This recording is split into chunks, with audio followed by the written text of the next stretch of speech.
Genesis chapter 16. Hagar and Ishmael. Now Sarai, Abram's wife, bore him no children, but she had an Egyptian maidservant, whose name was Hagar. So Sarai said to Abram, "See now, the Lord has restrained me from bearing children. Go into my maid. Perhaps I shall obtain children by her." Thus Abram obeyed the voice of Sarai. Then Sarai, Abram's wife, took Hagar, her maid, the Egyptian, and gave her to her husband Abram to be his wife. After Abram dwelt 10 years in the land of Canaan. So he went into Hagar, and she conceived. And when she saw she had conceived, her mistress became despised in her eyes.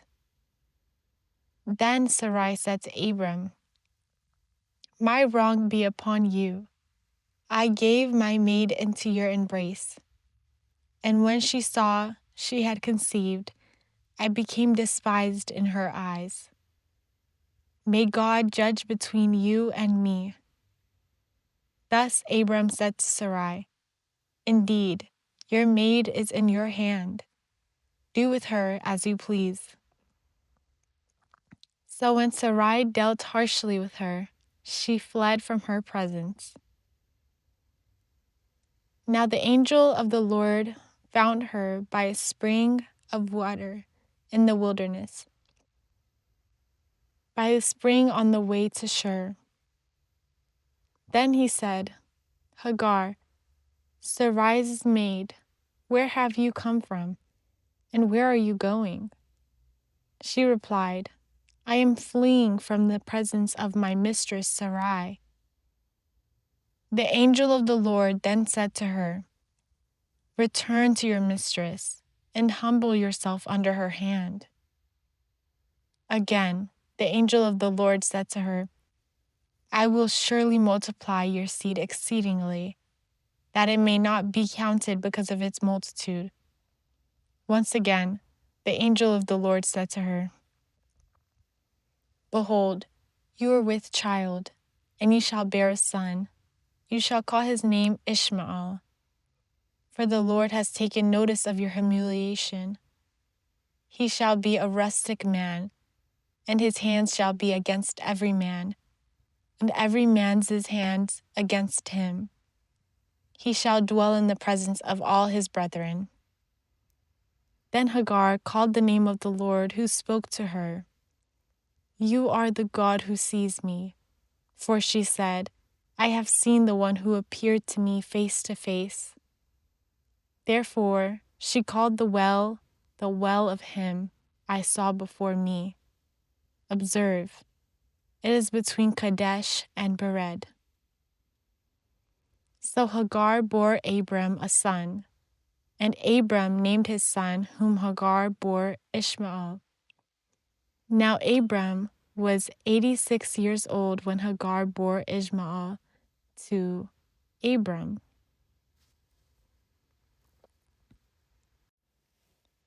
Genesis chapter 17. Circumcision, sign of the covenant. When Abram was 99 years old, the Lord appeared to Abram and said to him, "I am your God. Be pleasing before me and blameless. I will establish my covenant between me and you, and will multiply you exceedingly." Then Abram fell on his face, and God talked to him, saying, "As for me, behold, my covenant is with you, and you shall be a father of many nations. No longer shall your name be called Abram, but your name shall be Abraham. For I have made you a father of many nations. I will make you exceedingly fruitful, and I will make nations of you, and kings shall come from you. I will establish my covenant between me and you and your seed after you in their generations, for an everlasting covenant, to be your God and the God of your seed after you.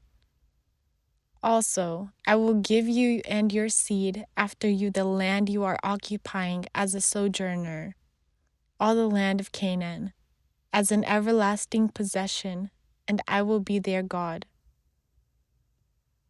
Then God said to Abraham, "As for you, you shall keep my covenant, you and your seed after you throughout their generations.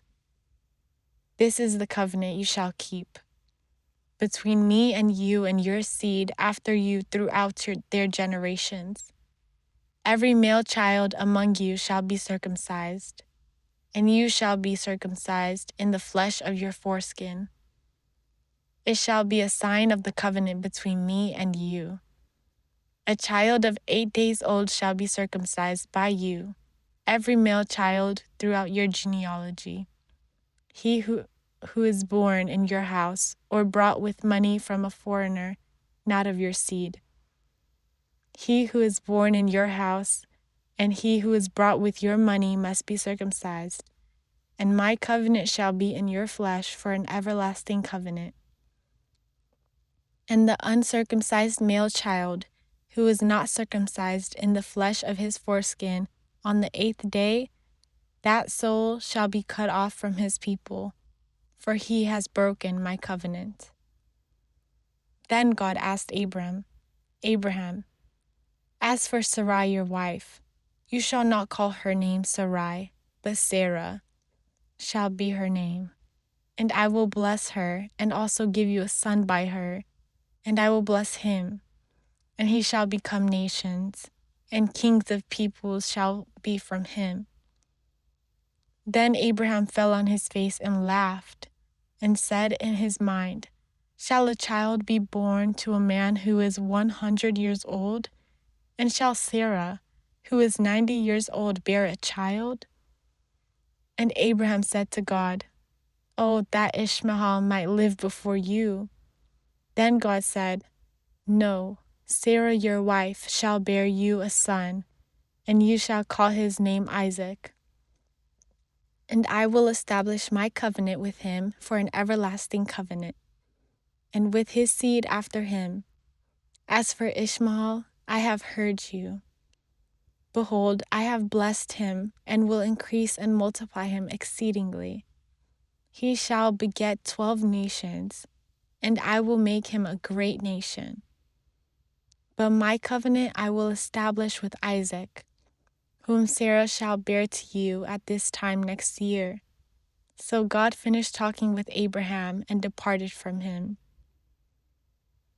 So Abraham took Ishmael his son, all who were born in his house, and all who were bought with his money, every male among the men of Abraham's house, and he circumcised the flesh of their foreskin that very same day, as God said to him. Now Abraham was 99 years old when he was circumcised in the flesh of his foreskin. And Ishmael his son was 13 years old when he was circumcised in the flesh of his foreskin. That very same day Abraham was circumcised, and his son Ishmael. Also, all the men of his house, born in the house or brought by money from a foreigner, were circumcised with him. Genesis chapter 18. The hospitality of Abraham. Then God appeared to him at the oak of Mamre, as he was sitting in the tent door during the noon hour. So he lifted his eyes and looked, and behold, 3 men stood before him. And when he saw them, he ran from the tent door to meet them, and bowed himself to the ground and said, "O Lord, if I have now found grace in your sight, do not pass by your servant.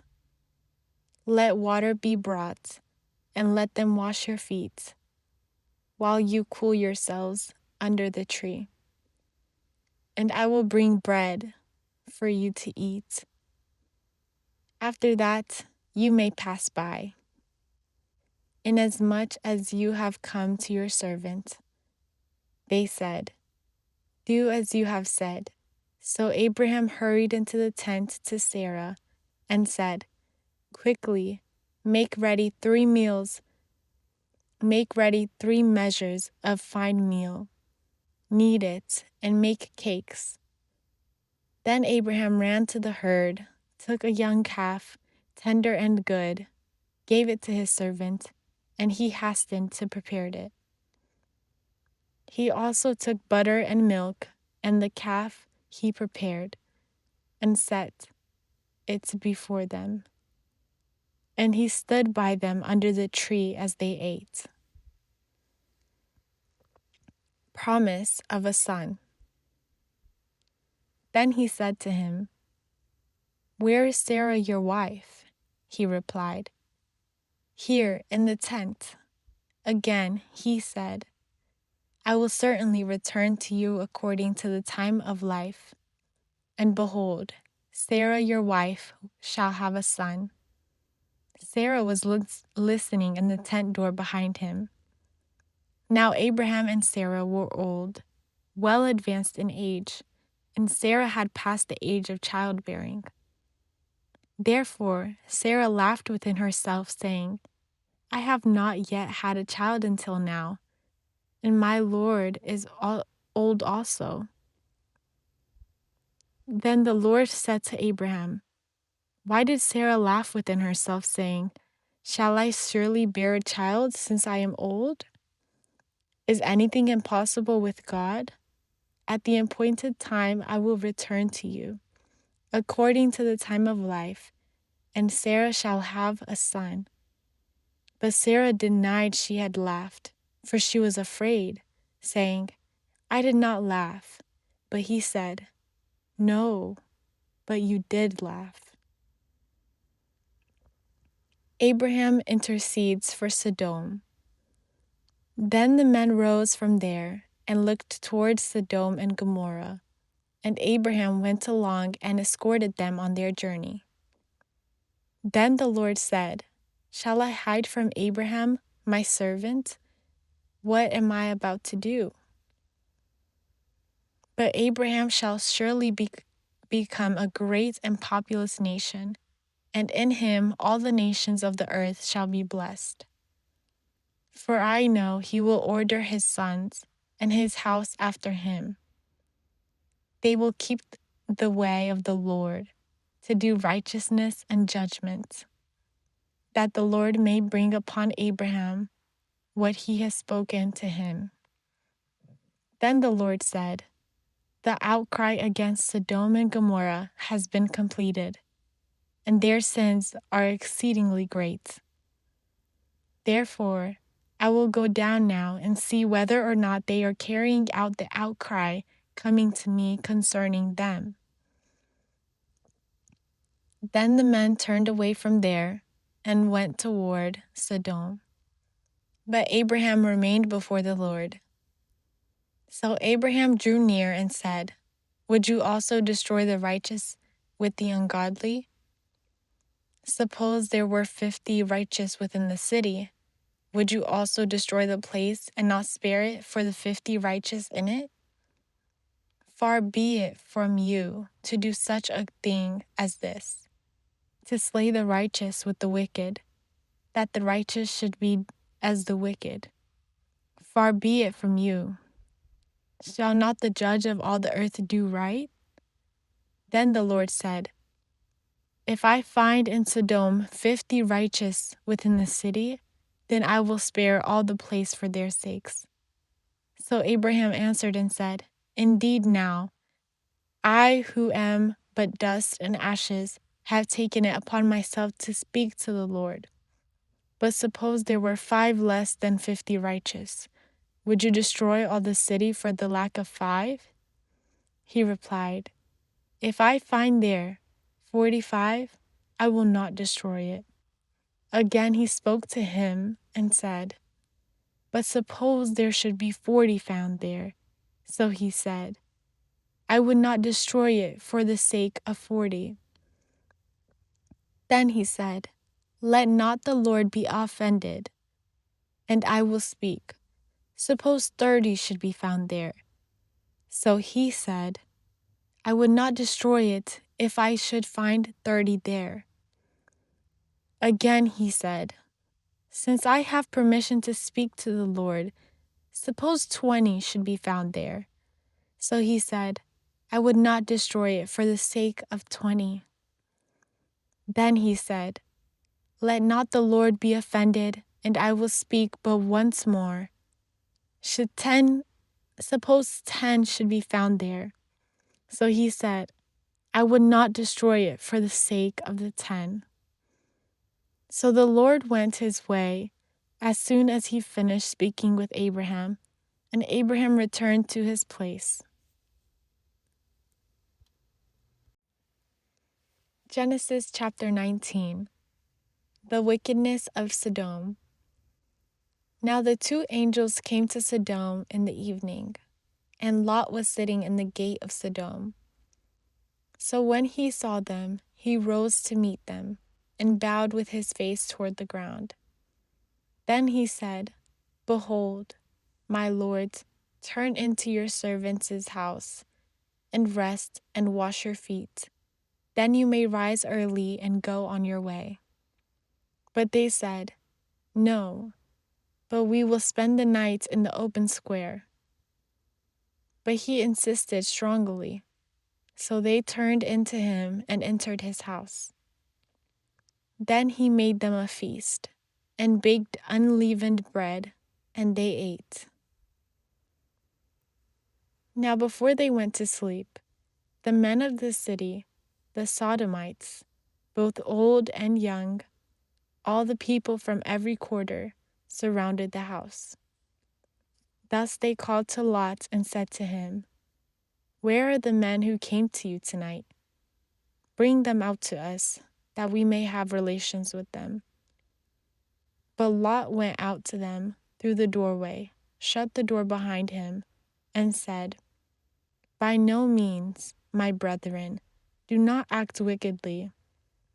I have 2 daughters who have not known a man. Let me bring them out to you, and you may do to them as you wish. Only do nothing to these men, since this is the reason they have come under the protection of my roof. But they said, Stand back. You came in to sojourn among us. Was it also to be making judgments? Now we will deal worse with you than with them. So they pressed hard against the man Lot, and came near to break down the door. But the men reached out their hands, pulled Lot into the house with them, and shut the door. Then they struck the men at the doorway of the house with blindness, both small and great, and they became weary trying to find the door. Now the men said to Lot, Have you anyone else here in the city? Sons-in-law, sons, daughters, or anyone? Then take them out of this place, for we will destroy this place, because their outcry has become great before the Lord, and the Lord sent us to destroy it. So Lot went out and spoke to his sons-in-law, who had married his daughters, and said, Get up, get out of this place, for the Lord is about to wipe out this city. But to his sons-in-law he seemed to be joking. Now when the morning dawned, the angels urged Lot to hurry, saying, Arise, take your wife and the 2 daughters you have, and get out, lest you be destroyed with the transgressions of the city. But they were thrown into confusion, and the Lord being merciful to him, the angel seized his hand, and the hands of his wife and 2 daughters, and brought them outside the city. So it came to pass, when they had brought them outside, they said, Escape for your life. Do not look behind you, nor stay anywhere in the plain. Escape to the mountains, lest you be overtaken.